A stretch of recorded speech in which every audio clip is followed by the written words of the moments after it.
नमस्कार, लक्षवेधीमध्ये आपलं स्वागत. मी प्रसाद काथे. जगभरात कोरोना संसर्गाचा धसका क्षणाक्षणाला वाढतोय. या प्रभावातून भारतही दूर नाही. यंदा धुळवड खेळू नका असा सल्ला भारताचे पंतप्रधान नरेंद्र मोदी यांनी दिलाय. आता मोदींनी सल्ला दिला असल्यानं तो न पाळण्याचा हट्ट काही जण करू शकतात, पण ते त्यांच्यावर सोडूया. याच दरम्यान तुमच्या आमच्या मोबाईलवर कोरोनापासून स्वतःला वाचवण्यासाठी तुम्ही काय करावं आणि काय करू नये याचे खंडीभर मेसेज आलेले असतील. अमुक केलं तरच तुम्हाला कोरोना होणार नाही अशी काही माणसं पण तुमच्या आजूबाजूला नक्की घोंगावत असतील. या सगळ्यामुळे वातावरणात भीती क्षणाक्षणाला वाढतीये. भारतासारख्या उष्णकटिबंधीय देशाला कोरोना विषाणूबाबत इतकं घाबरण्याची गरज आहे का? कोरोना रोखण्यासाठी विशिष्ट उत्पादनच वापरा असा आग्रह का केला जातोय? विषाणू संसर्ग ही उत्पादनं खपवण्याची छुपी बाजारपेठ आहे का? विषाणू संसर्ग भारतासारख्या प्रचंड लोकसंख्या असलेल्या देशाला कसा टाळता येईल? कोरोनासाठी गुणकारी काय? आयुर्वेद, ॲलोपॅथी, युनानी की होमिओपॅथी? या आणि अशा अनेक प्रश्नांवर आजची लक्षवेधी चर्चा. कोरोनाच्या भीतीचा फायदा कुणाला?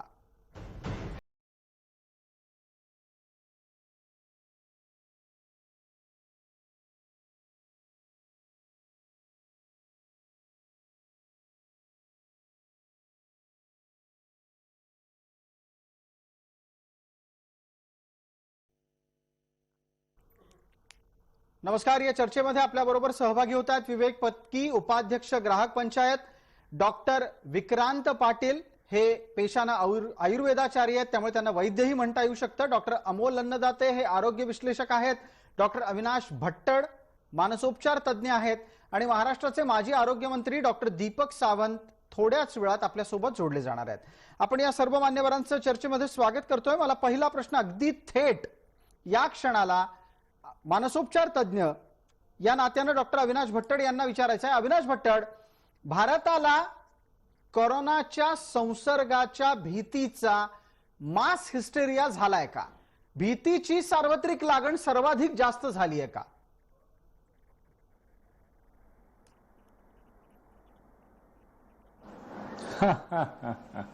सगळ्यात आधी असं म्हणेल मी, अश्विन भट्टड आहे माझं नाव. अच्छा. आता हे बघा, जेव्हा केव्हा अशी कोणताही मास हिस्टेरिया म्हणूया किंवा बघा, मानवी मनाची जी उकल आहे ना ती सगळ्यात जास्त भीतीच्या वातावरणातच होते. तर आता ती भीती कसली असो, मग ती युद्धाचं सावट असो एखाद्या वेळेस देशावर किंवा कोरोनासारख्या एखाद्या संसर्गाची भीती असो.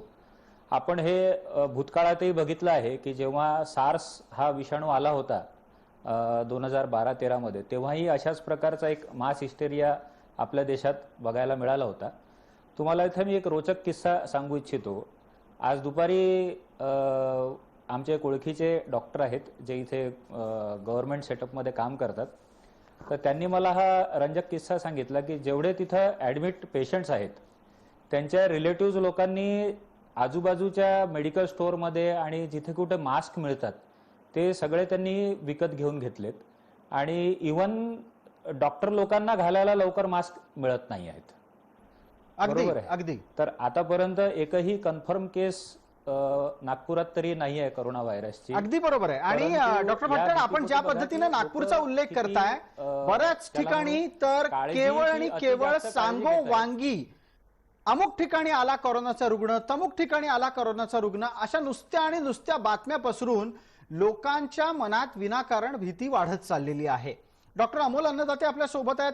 स्वतः ते पेशाने तर डॉक्टर आहेतच, पण एकूणच आरोग्य विषयक विविध प्रकारच्या व्यवसायावर त्यांचं बारीक लक्ष असतं. डॉक्टर अमोल अन्नदाते, या भीतीचा उद्गाता कोण आणि या भीतीचा सगळ्यात मोठा फायदा उचलणारा कोण? खरं तर भीती आपल्याकडे, मला मोठं आश्चर्य वाटतं की चांगलं राहण्यासाठी, चांगल्या आरोग्याच्या सल्ल्यासाठी कोरोना सारख्या साथींची गरजच काय, हा एक मोठा प्रश्न आहे. अगदी. खरं तर अजून भारतामध्ये काही 4 ते 5 रुग्ण जरी संशयित असले तरी महाराष्ट्रात अजूनही एकही रुग्ण याचा आढळलेला नाहीये कोरोनाचा. आणि वर्ल्ड इकॉनॉमीवरती चीन, अमेरिका, वेगवेगळ्या देशांमध्ये ट्रॅव्हलवर जो परिणाम होतोय त्याच्यामुळे जागतिक पातळीपासून तर अगदी स्थानिक पातळीपासून याच्यावरती बातम्या येणं साहजिक आहे. पण याच्यामध्ये सगळ्यात महत्वाची भूमिका आहे डॉक्टरची, फॅमिली डॉक्टरची, हे अगदी जबाबदारीने सांगण्याची की या कोरोनाला घाबरू नका. हा उगम अर्थात आता वुहान मधून याचा झालेला असला आणि हे रुग्ण असले तरी आपण एक गोष्ट लक्षात घ्यायला हवी की जवळपास 90 ते 95% रुग्ण याचे बरे होत आहेत, बरे होणारे आहेत. अगदी अगदी सर्दी डॉक्टर खोकल्यालाही फार mortality असते, फार अगदी फ्लूलाही अत्यंत mortality आश्वासक अशा स्वरूपाचं आपण विधान केलं. मी तुम्हाला थांबवतो याचसाठी कारण ते विधान पुन्हा एकदा करण्याची गरज आहे. पहिला मुद्दा डॉक्टर अन्नदातेंनी काय सांगितला, घाबरण्याची गरज नाही. दुसरा मुद्दा त्यांनी काय सांगितला, आता 95% कोरोनाचे रुग्ण बरे होत आहेत, त्यामुळे कृपया घाबरून जाऊ नका. जे व्हिडिओज तुमच्या मोबाईलवर येत आहेत की एखादा उभ्या उभ्या माणूस पडतो, अचानक थरथरायला लागतो, तो मरून जातो, अशा प्रकारचे सगळे व्हिडिओज हे पहा अवश्य, पण त्याच्यावर विश्वास ठेवण्यापूर्वी एकदा त्याची खातरजमा करा. डॉक्टर अन्नदाते, पुढचा मुद्दा आता मी तुमच्याकडे येतो घेऊन, तो असा आहे की या कोरोनाच्या निमित्तानं फार्मास्युटिकल कंपन्यांमध्येही मोठ्या प्रमाणामध्ये युद्ध सुरू झालंय का? नक्कीच. याच्या मी एक जागतिक जे युद्ध पेटलंय ते मी आवर्जून सांगू इच्छितो. रेमडेसिवीर हे जे औषध आहे, रेमडेसिवीर अशा नावाचं एक औषध आहे आणि मुळात याचं अमेरिकेच्या एका कंपनीने 3 वर्षापूर्वी या कंपनीचं इबोलासाठी पेटंट फाईल केलं होतं. जसं कोरोनाची साथ ही चीनमध्ये सुरू झाली, जिथून वुहान इन्स्टिट्यूट ऑफ व्हायरॉलॉजी मधूनच हा व्हायरसचा शोध लागला, तिथून निदान कळलं, त्यांनी तातडीने या आजारासाठी, रेमडेसिवीर साठी जपान सरकारकडे लगेच पेटंट फाईल केलं. याचा अर्थ काय होतो समजून घ्या, कारण हे खूप मोठं जागतिक अर्थकारण आणि जागतिक फार्मा कंपन्यांचं युद्धाशी हे निगडीत आहे. याच्यामुळे अमेरिकन कंपनीला आता चीनमध्ये औषध विकताना आधी वुहान इन्स्टिट्यूट आणि चीन सरकारची परवानगी घ्यावी लागते आणि त्यांना तसं करू द्यायचं नाहीये. त्यांना काहीही करून त्या स्वतःच्या त्या साथीवरचं औषध हे स्वतःच्या देशातल्या कंपनीलाच मिळवून द्यायचंय आणि वुहान इन्स्टिट्यूटलाच ते मिळवून द्यायचंय. तर आपण बघतोय की एकीकडे एका आजाराने सगळे लोक भयभीत होत आहेत की आपण मरतोय आणि त्याच बाजूला दुसऱ्या बाजूला फार्मा कंपन्यांकडून कशा प्रकारे आपलं औषध खपवण्याच्या साठीचा एक नवा छुपा अजेंडा राबवला जातोय. अमोल अन्नदाते, या उत्तरासाठी धन्यवाद. पण या निमित्तानं आणखीन एक गोष्ट मला आठवतीये.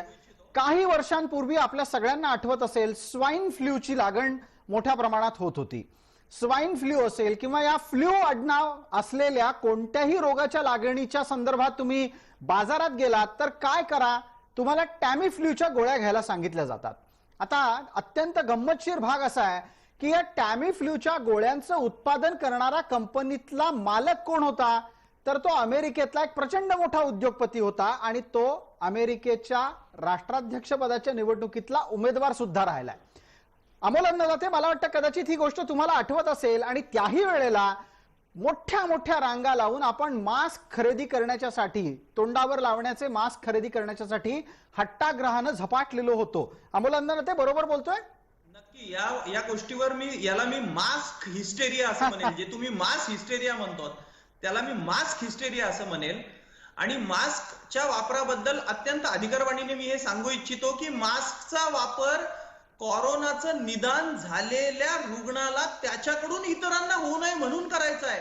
आपल्याला लगेच होऊ नये आजूबाजूच्यांकडून म्हणून सध्या करायचा नाही, पुढेही करण्याची गरज नाही. अगदी, हा अत्यंत महत्वाचा मुद्दा आहे. आता याच निमित्तानं मी चर्चेला थोडं पुढे नेतो. आपल्या बरोबर महाराष्ट्राचे आरोग्य मंत्री डॉक्टर दीपक सावंत माजी जोडले गेलेले आहेत. माजी आरोग्य मंत्री ते आहेतच, पण त्याचबरोबर आत्ताच्या घडीला सुद्धा विद्यमान महाराष्ट्रातल्या सरकारला कोरोनाच्या संदर्भातले विविध सल्ले ते देत आहेत. आपल्या सोबत आता स्टुडिओमध्ये ग्राहक पंचायतीचे उपाध्यक्ष विवेक पत्कीही जोडले गेले, त्यांचंही स्वागत. मी आधी डॉक्टर दीपक सावंत यांना एक प्रश्न विचारतो. डॉक्टर साहेब, आजकाल कोणीही उठतोय आणि तोंडाला लावायला एक मास्क विकत घेण्याच्या साठीची चिंता घेऊनच दिवसभर घालवतोय की बाबा रे, मला मास्क कसा मिळेल.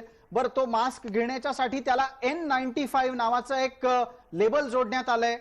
या प्रकारचा मास्कच्या संदर्भातला एका विशिष्ट कॅटेगरीचा, एका विशिष्ट उत्पादनाचा आग्रह करण्याची गरज नाही असं महाराष्ट्राच्या विद्यमान आरोग्य मंत्र्यांनी वारंवार सांगितलंय.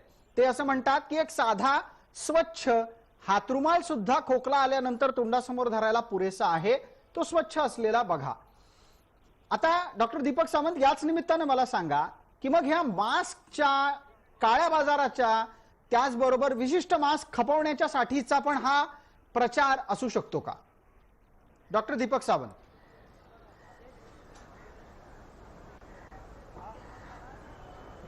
नमस्कार. नमस्कार. सर्वात प्रथम म्हणजे मी सांगू इच्छितो की जसं आपण स्वाईन फ्लूच्या वेळी सांगत होतो की मास्कची गरज नाही आहे, मास्क हा पेशंटसाठी असतो, पेशंटसोबत राहणाऱ्या त्यांच्या अटेंडंटसाठी असतो आणि सर्वसामान्य माणसांनी करोना होऊ नये म्हणून मास्क वापरणं हे चुकीचं आहे. कारण मास्क हे आपण 2010 मध्ये बघितलं असेल की ज्यावेळी पुण्यामध्ये स्वाईन फ्लू आला होता त्यावेळी लोक मास्क बांधून तोंडावरती फिरत होती. सिंगापूरची आपण काही चित्र बघितली असतील तर या मास्कमुळे उलटं इन्फेक्शन वाढण्याचा धोका असतो, कारण मास्कचं डिस्पोजल हा एक मोठा प्रश्न आहे. त्यामुळे माझी अशी आपल्या मार्फत सर्वांना विनंती आहे की मास्कचा आग्रह करू नका. आणि जे काही आरोग्यमंत्र्यांनी, सध्याच्या आरोग्यमंत्र्यांनी सांगितलंय की 4 घडीचा रुमाल तुमच्या तोंडासमोर धरला तर आपले तोंडातून उडणारे जे काही कण आहेत, म्हणजे हवेच्या मार्फत किंवा ज्याला आपण ड्रॉपलेट असं म्हणतो, ते दुसऱ्याच्या अंगावरती आपल्याला जर संसर्ग झाला असेल तर ते उडू नयेत, यासाठी ही काळजी घ्यायची आहे. त्यामुळे मास्कचा आग्रह कोणी धरू नये आणि मास्कचा काळा बाजार करणाऱ्यांसाठी मी देखील माननीय मुख्यमंत्र्यांना सूचित केलं आहे की आपण FDIला सांगून अशा प्रकारचे जे कोणी काळा बाजार करत असतील तर त्यांच्यावरती आळा घाला. बरोबर. डॉक्टर दीपक सावंत, अत्यंत महत्वाची माहिती आपल्या या निमित्तानं चर्चेत आलेली आहे की मास्कचा आग्रह करण्याची गरज नाही, दुराग्रह तर टाळलाच गेला पाहिजे. पण त्याचबरोबर एका ग्राहक या नात्यानं, एक सर्वसामान्य माणूस ज्या वेळेला बाजारात जातो आणि त्यावेळेला विशिष्ट प्रकारच्या मास्कचा आग्रह धरतो, तो मास्क त्याला चढ्या दरानं विकला जातो आहे, काळ्या बाजाराच्या माध्यमातूनच उपलब्ध होतोय, अशी स्थिती येत असेल तर त्यानं ग्राहक म्हणून कशी लढाई लढावी? खर तर हा प्रश्न ऐकल्यानंतर कदाचित तुम्हाला कोणाला असं वाटेल की माणूस आधी स्वतःचा जीव वाचवेल की कायदेशीर लढाई लढायला जाईल. पण तरीही तुम्हाला मिळणारं औषध हे तुम्हाला तुमच्या न्याय हक्कानंच मिळालं पाहिजे, हा आग्रह आहे. माझ्यासोबत पत्की साहेब आहेत. पत्की साहेब, आपलं उत्तर अपेक्षित करतो. नमस्कार. सर्वप्रथम एक दुरुस्ती करतो. मी मुंबई ग्राहक पंचायतीचा माजी उपाध्यक्ष आहे. ठीक आहे. आता मी जी काही चर्चा ऐकत होतो त्यावरनं बहुतेक लोकांनी असं सांगितलं की मास्कची तशी खरी म्हणजे गरज नाही.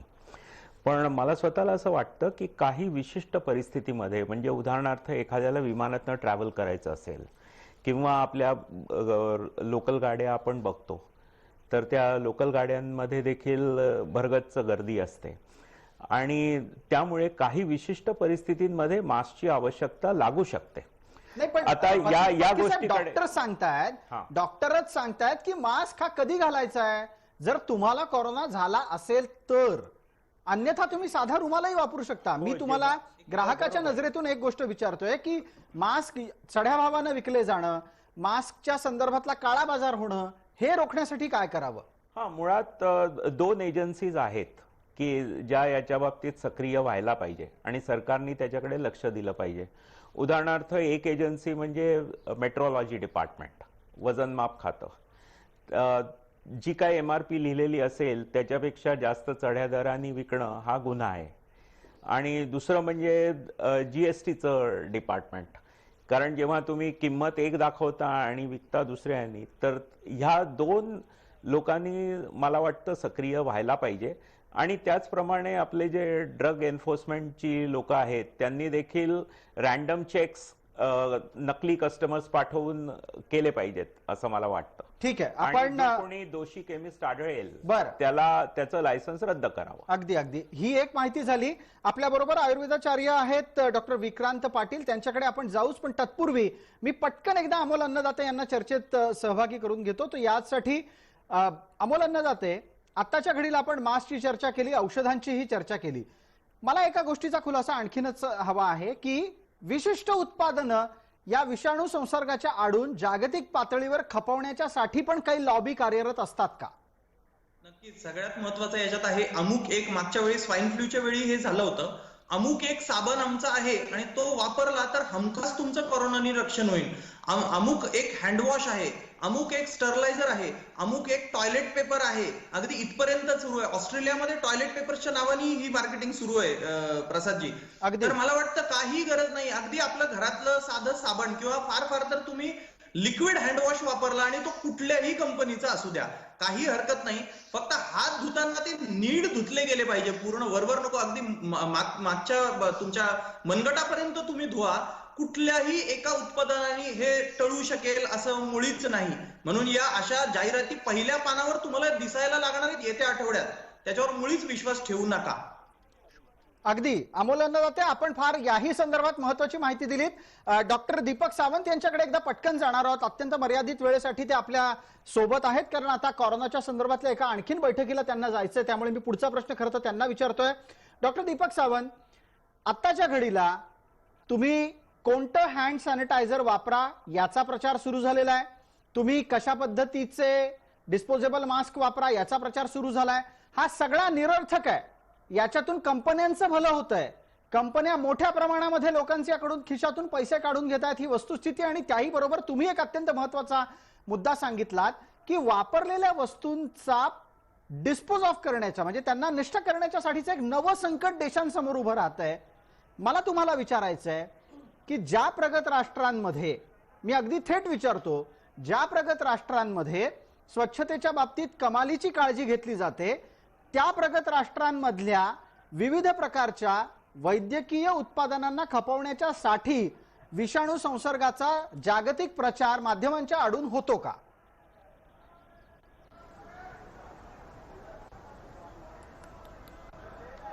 नाही, याची शक्यता आहे, मी एकदमच नाकारत नाहीये. पण आपण जे सांगितलं की कोणता वापरावा कोणता वापरू नये, हँड सॅनिटायझर असेल किंवा मास्क असेल, तर याच्या बाबतीमध्ये कोणाचंही काही असं स्पेशल मत नाही आहे असं मी सांगू इच्छितो. उलट आपल्याला लोकजागृतीची गरज आहे की करोनाचे सिम्पटम्स काय, कोणी कधी डॉक्टरकडे जावं, ह्याचं महत्त्वाचं आहे. आणि मला आपल्या माध्यमातून असं सांगायला वाटते, कारण मी सरकारला पण असं सुचवलं आहे की आपले जे विद्यार्थी आहेत ते याविषयीची लोकजागृती अतिशय चांगल्या प्रकारे करू शकतात. कारण विद्यार्थी हा बेस्ट ब्रँड अँबॅसेडर असतो असं माझं मत आहे. कारण शाळेमध्ये जे काही सांगितलं जाते शिक्षकांतर्फे, तर ते जर शास्त्रीयदृष्ट्या अतिशय करेक्ट असेल तर निश्चितपणे ते आपल्या आई वडिलांना जाऊन सांगतात की मास्क वापरू नये किंवा हँड 10 ते 20 सेकंद हात धुवावेत, ते हात कसे धुवावेत, सोप वॉटरनी धुतले तरी चालतील.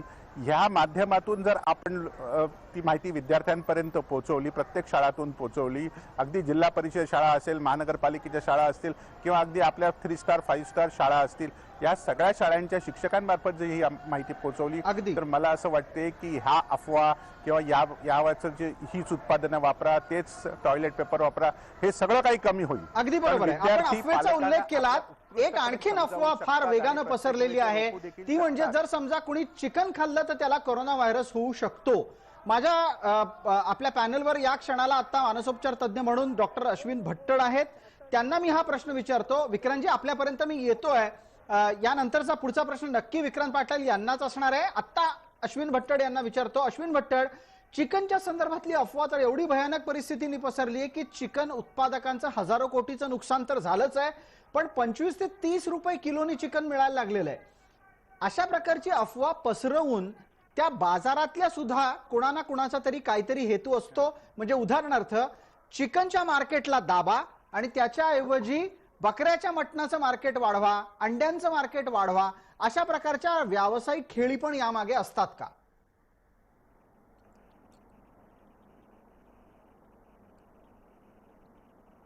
असू शकते, पॉसिबिलिटी आहे. पण याच्यात बघा दोन गोष्टी, एक म्हणजे सायकॅट्रिस्ट म्हणून मी सांगू इच्छितो. आता हे बिझनेस किंवा इकॉनॉमी बद्दल मला मुश्किल आहे सांगणं.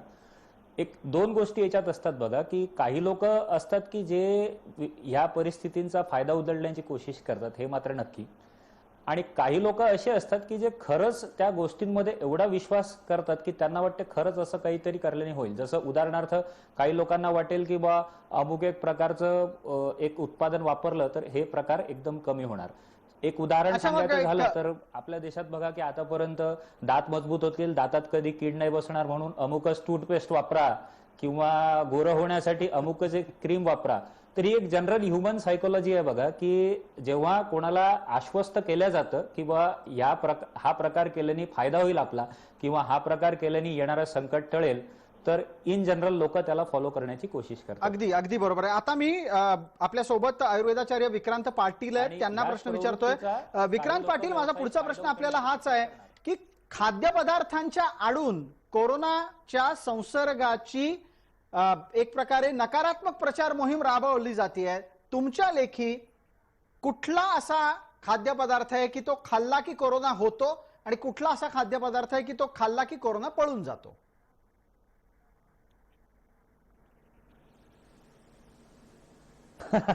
म्हणजे खरं तर हा खूप विनोदी प्रश्न आहे. मी गेल्या 10 ते 15 दिवसापूर्वी माझ्या फेसबुक वॉलवरती एक पोस्ट टाकली होती की गोमूत्र आणि ह्या सगळ्या गोष्टींनी घेऊन लोक आजकाल करोनाला बरं करायला निघालेत आणि हे असं जर असेल तर मग एक छोटीशी व्यंगात्मक विनोदात्मक अशी मी टाकलेली होती मुद्दामच. मुद्दा असा आहे की करोना व्हायरस ज्या गोष्टींमध्ये सर्व्हाइव्ह होतो अशा पदार्थांमध्ये आत्ता जे अंदाज बांधले जातात त्याच्यामध्ये वटवाघूळ वगैरे सारखे जे पदार्थ चायनामध्ये वापरले जातात त्यांच्यातून त्या संसर्ग होऊन इथं आला असावा असा एक अंदाज आहे. आणि दुसरा एक अंदाज असा सुद्धा आहे की खरं तर वुहानची जी व्हायरॉलॉजीची जी इन्स्टिट्यूट आहे कदाचित त्या ठिकाणी म्हणजे चीनचा एकंदरीत इतिहास जर आपण बघितलं तर अशा पद्धतीचे व्हायरस निर्माण करणं हे सुद्धा त्यांच्यासाठी अवघड नाही, हे पण आपल्याला बघायला लागेल. आणि त्याच्यातून तो बाहेर लीक झाला असणं अशी एक शक्यता आहे. आता अन्नपदार्थांच्या बाबतीत म्हणताल तर करोनाचा व्हायरस हा साधारणपणे 26-27 टेम्परेचरच्या वरती फारसा सर्व्हाइव्ह होत नाही असं आतापर्यंत WHO आढळून आलेलं आहे. आणि त्याच्यामुळे जर कुठलाही अन्नपदार्थ मग ते चिकन असेल, मटण असेल किंवा साधं सात्विक शुद्ध शाकाहारी जेवण असेल, यातलं कुठलंही जेवण जर ते व्यवस्थित शिजवलेलं असेल तर त्याच्यातून कुठल्याही पद्धतीचा संसर्ग पुढे येणार नाही हे नक्की आहे. अगदी अगदी. म्हणजे एक अत्यंत सहज सोपी आठवण या निमित्तानं देता येईल की अत्यंत उत्तम शिजवलेलं मटण असेल किंवा अत्यंत रटरटवून चांगली शिजवलेली मिसळ असेल, याच्यातून कोरोना काही कोणापर्यंत पोहोचणार नाहीये. मला पुढचा प्रश्न डॉक्टर दीपक सावंत यांना विचारायचा आहे. दीपक सावंत, आता एक महत्वाचा उल्लेख असा झाला की लोक काय गोमूत्रापासूनही कोरोना बरा करायला निघालेले आहेत. या अशा प्रकारच्या अपप्रचारावर सुद्धा पायबंद घालणं ही सरकारची जबाबदारी आहे. त्यासाठी तुम्ही सरकारला काय सूचना देताय? म्हणजे मी तर अक्षरशः आता इथे माझ्या हातात एक पत्र विनोदाच्या व्यंगचित्राचं घेऊन बसलेलो आहे. त्यात तर असं म्हणतायत की दारूमुळे कोरोना व्हायरस बरा होतो, अशा प्रकारचाही एक अपप्रचार सुरू झालेला आहे. म्हणजे अक्षरशः काय सांगावं आणि काय नाही सांगावं हा विनोदाचा भाग झाला. पण गोमूत्रापासून कोरोना बरा होईल, दारूपासून कोरोना बरा होईल, मांसाहार केला तर कोरोना बरा होईल, असा अपप्रचार रोखण्यासाठी तुम्ही काही सरकारला सूचना देतायत? किमान सरकारकडून तशा प्रकारच्या काही ठळक स्वरूपातल्या जाहिराती वर्तमानपत्रात येऊ शकतील?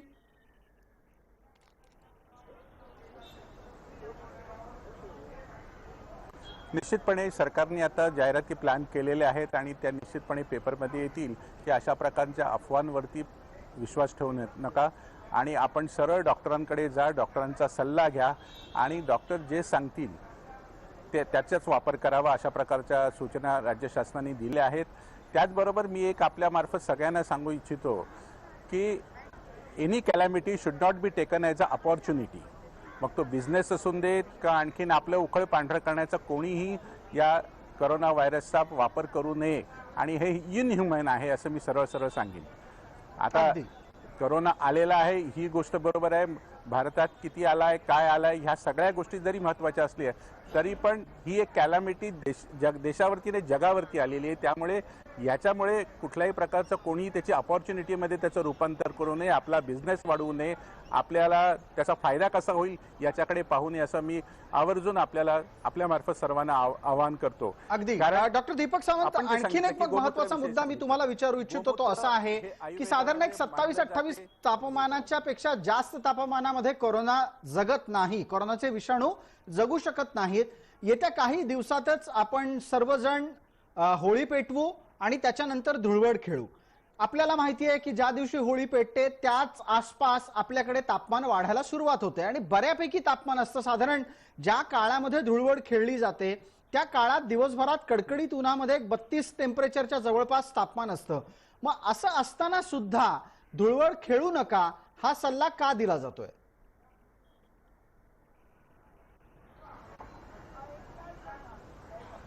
धुळवड खेळू नका हा सल्ला दिला जाण्याच्या मागचं माझं असं कारण, मला जे काही कारण वाटते ते असं वाटते की लोक एकमेकांच्या खूप क्लोज संपर्कात येतात आणि एखाद्याला जर करोना झाला असेल किंवा तो संसर्गित असेल तर त्याचा प्रभाव दुसऱ्यावरती होऊ नये, दुसऱ्या माणसाला त्याचा संसर्ग होऊ नये एवढाच फक्त असावा असं मला वाटते. पण आपण जसं सांगितलं की उद्या उन्हाळा वाढल्यानंतर, ऊन वाढल्यानंतर आपोआप हे व्हायरस जे आहेत ते नष्ट होतील अशा प्रकारचं देखील प्रमाण आहे. पण मात्र ह्यावेळी आता काय होते की हा व्हायरस म्युटेट होतो का, त्याचं जनुकीय संरचना बदलते का हे पाहणं हे शास्त्रज्ञांचं काम आहे आणि ते काम करत राहतील. कारण स्वाईन फ्लू आता आपल्याकडे पॅन्डेमिक व्हायला लागला आहे. वर्षभर आपल्याकडे स्वाईन फ्लू दिसतो. त्यामुळे तशा प्रकारचा हा करोना होता कामा नये. पण जर दुसरी गोष्ट पाहिली तर करोनामुळे होणारे मृत्यू हे केवळ 2 ते 2.5% आहे. हे देखील आपण लक्षात घेतलं पाहिजे. आपण योग्य वेळी जर काळजी घेतली, ज्यांना ब्लड प्रेशर आहे, डायबिटीस आहे, ज्याला आपण कोमॉर्बिडिटी म्हणतो, अशा लोकांनी जर काळजी घेतली तर निश्चितपणे मृत्यूचं प्रमाण कमी होईल. आता जो WHO ने काल जो रिपोर्ट दिलेला आहे आणि आज जो सध्या नेटवरती आहे तो सरळ सांगतो की आपल्याला 30 ते 50 वयोगटातले लोक आहेत, पण 60 वर्षाच्या वयोगटातल्या लोकांना मृत्यू जास्त झालेला आहे. 60 वर्षाच्या वरच्या म्हणजे ज्यांना डायबिटीस आहे, ब्लड प्रेशर आहे, अशा लोकांना आणि ज्यांना दम्याचा विकार आहे. त्यामुळे ह्या लोकांनी जर काळजी घेतली तर निश्चितपणे करोना आटोक्यात येईल असं माझं म्हणणं आहे. नक्की. याच निमित्तानं एक आणखीन महत्वाचा मुद्दा चर्चेत आला. डॉक्टर दीपक सावंत यांनी तो आपल्या सगळ्यांच्या समोर उपस्थित केलेला आहे की कशा पद्धतीनं आपल्याला परिस्थितीला सामोरं जायचं आहे. एक छोटीशी जाहिरातीची विश्रांती. लक्षवेधीच्या पुढच्या भागात परत येऊ, त्यावेळेला आपण जाणून घेऊ की अशा प्रकारचे विषाणू जन्माला घालून जागतिक अर्थव्यवस्थेवर परिणाम करण्याच्या मागची मानसिकता काय असते, त्याच्यासाठी कशा पद्धतीने औषध कंपन्या काम करतायत आणि इतकंच नाही तर अशा प्रकारच्या विषाणू संसर्गातूनही छुपी युद्ध लढली जात आहेत का.